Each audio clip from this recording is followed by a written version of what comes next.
Goeiemôre aan al die voeltjie maatjies. Dis Juffrou Ursula hier.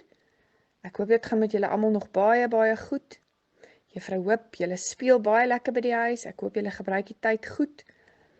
En ek hoop regtig dis nie te lank voordat ons weer by die skool kan wees nie.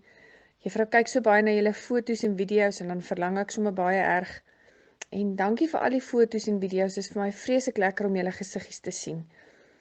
En juffrou bid elke dag dat julle sal veilig en gesond wees en vir mammas en pappas. En juffrou is baie lief vir julle, hoor. Lekker bly. Tata.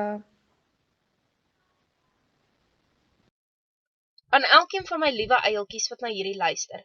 Juffrou verlang verskriklik baie na julle.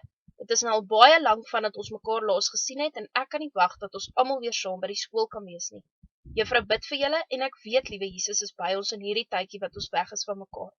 Juffrou wil hê julle moet weet, Jesus is baie lief vir jou en jy is baie spesiaal vir hom. Julle moet veilig bly en mooi vir mamma en pappa luister.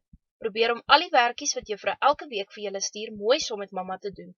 Ons moet ons brein wakker en ons lyfie sterk hou, sodat ons lekker kan speel en leer as ons eers weer terug is by die skool.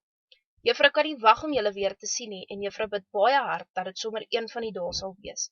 Baie liefde vir almal van julle.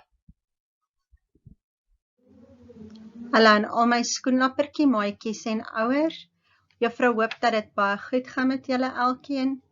Juffrou wil net vir julle sê ek mis julle elke dag en kan nie wag dat die skool weer moet begin nie.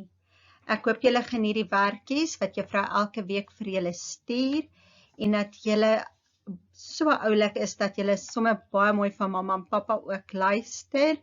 Een van die dae is ons terug by die skool, dan kan ons weer lekker werkies doen en saam speel. Onthou, juffrou is baie lief vir julle. Soet wees, tata.